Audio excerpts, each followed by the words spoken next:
Sandigan ko po ay nakasulat po ang pangalan niya diyan sa bantayog ng mga bayani dito sa loob ng kampo bukas mag-alayo ako ng Bulaklak. Tatay ko yan. Anong name? Rodolfo M. Torre, 551354, PC. Rodolfo Torre. Yeah.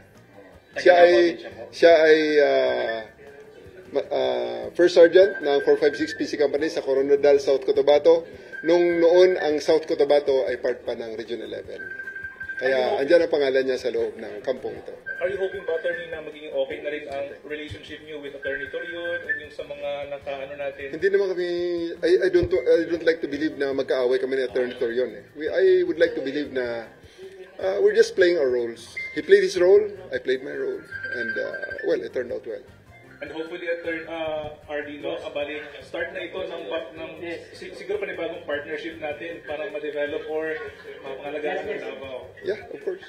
Right at the very start naman. Right at the very start. Pero before, sir, may surrender feelers from them? Wala? Si SLG na lang tanongin nyo. Kasi siya talaga nag-break ng news na yan. Because he is the first one and he's the fall person dyan sa surrender na yan. Pero nabanggit niyo, sir, na kung hindi niyo ito ginawa itong ganitong operasyon ay hindi. I don't like to take credit, to take any credit for myself. Ano? This is a concerted effort of everyone involved. From mula pare hanggang hulo na trabaho ito. Nakita niyo naman iba-ibang mga region sa mga nandito. Mensahe niyo po, RD, sa mga pulis na magdamag na nagbabantay sa KOJC. Ako nagpapasalamat sa ating mga kapulisan, sa ating mga kabaro, na lahat ay nagpakahirap para sa misyong ito.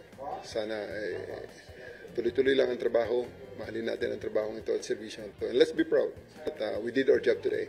Habol ko lang po, RD, sinakay po daw sa C1. 30. Yeah, I think yun nga nangyari dahil andyan ang aeroplano eh. So sa Manila na yun, sir? I think so, yeah. Yung C-130 po is nandito sa Davao na mataan kanina. Yeah, yeah. Congratulations. Huwag naman!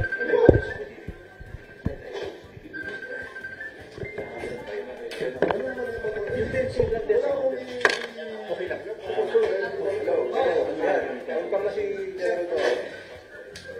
Hello, sir? Welcome na si General Torre. Sige, sige. Gusto mo play? Sige po, pwede. I-live daw, sir. 5. Masikot lang naman yung yun. Check. Naka-live din sa ABS-CBN. Ikot lang ako. Dito ko na kuya, parang ano. Ikot lang ako. Audio. Sound check. Yan. Dito, Joe.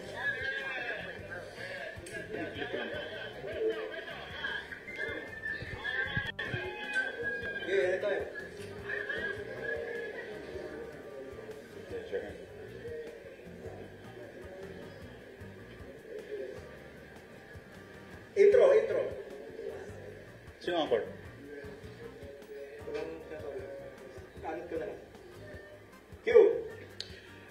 Mga kaibigan, kasama, nandito tayo ngayon sa Camp Katitipan dito sa Davao City. Kasama natin ngayon si Brigadier General Nicolas Torre, ang Regional Director ng PNP Pro 11. Sir, gusto namin makipagkwentuhan sa inyo, ano po ang nangyari itong maghapon na ito at alam niyo po ba yung nangyari ng pagkakahuli or pagkakasuko ni Apollo Kibuloy? Yung ang particulars ng pagkahuli ni Pastor Apollo Kibuloy ay para pakitanong nyo lang sa SILG. Si SILG lang i-interview nyo dahil ang mga details nun ay hindi ko talaga alam. Okay, so pakina lang at in the fairness to him, hindi ko talaga alam ang mga details na. Pero siya po ay nanggaling mismo dito sa Davao? I think so. I would like to think so. Na dito talaga nanggaling sa Davao dahil pinasundo ng aeroplano. So, and may convoy na pinalabas sa KOJC. Ang kinikwento niyo kanina ay siya ay sinundo ng C-130 with itong... Hindi ko sigurado na sinundo ng C-130. Basta namataan natin ng C-130 na naglanding sa TOG 11 at pagkatapos ay merong utos sa atin na palabasin yung siyam na sasakyan doon sa hangar papunta sa loob ng airport. Pinaguide ng ating ABSEO, yung Aviation Security Group na unit natin, and then dinala sa aeroplano. So, RD, ano pong masasabi niyo kasi all the while, habang kayo ay busy rito, nandito pa rin talaga. At tama po yung sinasabi niyo, nandito si Apollo Kibuloy. Hindi naman tayo nagduda dun. There's no doubt that he's here. Ang pagtatago nga lang. At napag-aralan natin kaya medyo humaba ang ating paghahanap. Dahil napakalaki nga ng lugar. Kaya napag-aralan din naman natin, natututo rin tayo. At saka ako'y nagpapasalamat din kay Pastor Apollo Kibuloy for the realization na ito na talaga ang tamang gawin. Kundi harapin na lang talaga ang batas. Ano po masasabi nyo ngayon sa inyo pong sa tropa na matyagang nagantay, nag-operate for 16 days, nandito sila? Ako'y lubos na nagpapasalamat sa ating mga kababayan. At sa ating, lalong-lalo sa ating kapulisan na nagpakahirap, nagpuhunan ng dugo, pawis, luha at pawis para ma-achieve ang mission na ito. So, maraming salamat sa inyong cooperation. At sagot ko ngayong gabi ang lechon at band. Ano naman po masasabi ninyo, General, sa mga taga-KOGC? Well, ako'y nagpapasalamat din sa ating mga kapatid sa KOJC sa kanilang kooperasyon. At may mga pagbabanghayan siguro, hindi pagkakaintindihan, at may mga engkwentrong mga maliliit lang naman. So, I do hope that this will be the start of the healing. At hindi tayo magkaaway ho. Hindi nyo ako kaaway. I just played my role. Ito po talaga ang ibinigay sa akin na role, ibinigay sa aking trabaho. Kung kaya't ginawa lang ho natin ito in accordance to how we perceive, on how we do it our way. Hello, sir. Ayan po si General. Sir, salamat sir. Torres. Yes, sir. At medyo wala pa rin. At kausap ngayon ni Brigadier General Nicolas Torres III, si PNP Chief General Romel Marbil, at nagpapaabot ng congratulations. Itong kanilang naging operasyon. Okay, 2 linggo kayong nag-ikot. Saan kaya nagtago si Kibuloy? Tama kami.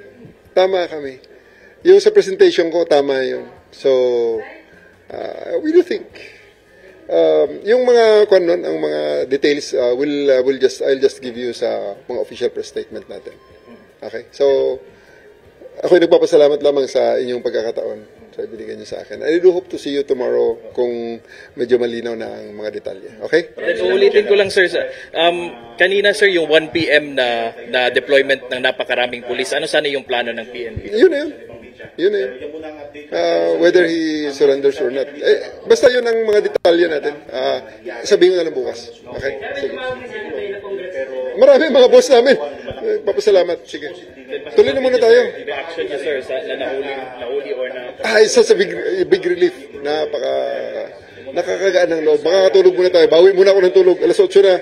O, alas 7 na. Bawi muna para makabawi man lang mga 6 na oras na tulog. Yung PNP, sir, nandun pa rin? Kailan kaya sila? Nagde-demove na. Pinapauwi ko ng mga bata natin. Okay. Pwede niyo masabi, sir, kung ilang oras lang ang tulog niyo everyday? May mga times na sleepless nights. Average siguro mga 3. Alauna, alas 4. Kasi yun, hanggang alas 12 kasi critical eh. Alas 4, kwan din yan eh. Yun na naman ang takot ako na baka mapagsarahan kami ng gate eh. Kaya sinusupervise natin talaga. Hahanapin pa rin ba yung underground facilities? Sasabihin niya naman yan. Eventually sasabihin niya yan. Yes, sir. Salamat. Po.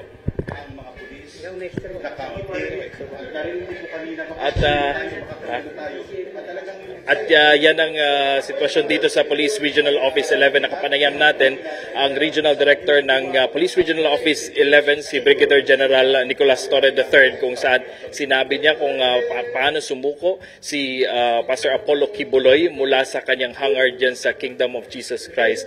At kanina ay nagabang tayo dyan sa KOJC sa labas ng KOJC compound, kung saan nagdatingan ang napakaraming mga pulis dahil nga ay ang araw na ito na sana talaga ay mahuhuli na nila si Kibuloy at wala namang nangyaring resistance sa panig ng KOJC.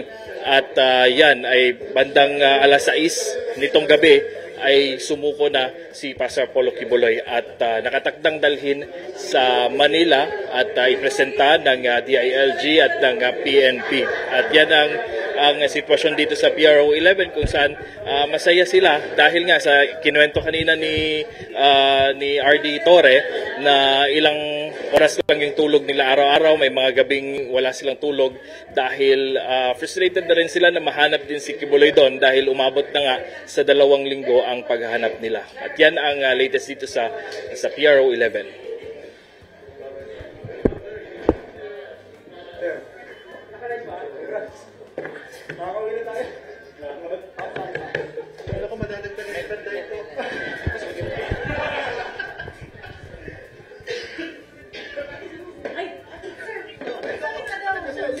Kasi naging driver siya for 2 weeks. Dito sa amin. Sir. Sir.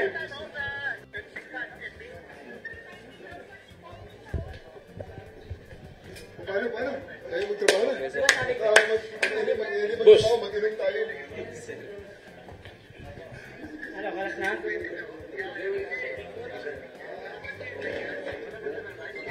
Wala.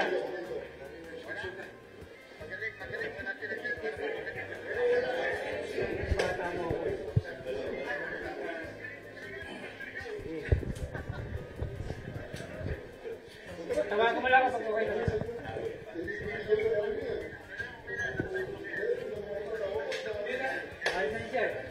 Ma'am, ulang muna ako.